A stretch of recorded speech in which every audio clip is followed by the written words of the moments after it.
अब इस वाक़ये के बाद NTSB national transportation safety board की जानिब से फौरन इन्वेस्टिगेशन शुरू की गई। उन्होंने एयरक्राफ्ट के स्ट्रक्चर को क्लोजली एग्जामिन किया, खास तौर पर वो जगह जहां से प्लेन की छत का एक बड़ा हिस्सा हवा में उड़ गया था। इसके बाद आई विटनेसेस, क्रू और पैसेंजर से पूछताछ की गई, जहां से इन्वेस्टिगेटर्स को इम्पोर्टेंट क्लू मिला। एक पैसेंजर ने बताया कि बोर्डिंग से पहले उसने एक छोटी सी क्रैक देखी थी जहाज के दरवाजे के पास, लेकिन उस वक्त उसने इसको इतना सीरियस नहीं लिया क्योंकि उसे लगा कि ये शायद पेंट का क्रैक हो सकता है। इसके बाद फौरन इन्वेस्टिगेटर्स ने इस एयरक्राफ्ट का मेंटेनेंस रिकॉर्ड चेक किया।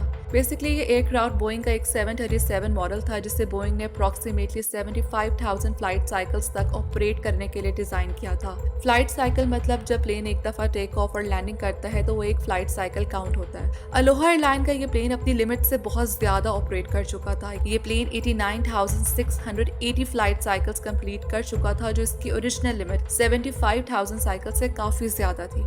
अब एयरप्लेन का बॉडी स्ट्रक्चर जो एल्यूमिनियम शीट मेटल से बना होता है, हर फ्लाइट में एक्सपैंड और कॉन्ट्रैक्ट होता है। जब प्लेन हाई एल्टीट्यूड पर जाता है तो कैबिन में प्रेशर बढ़ने की वजह से प्लेन का बॉडी स्ट्रक्चर एक्सपैंड करता है, और जब प्लेन लैंड करता है तो प्रेशर कम होता है तो ये वापस कॉन्ट्रैक्ट हो जाता है।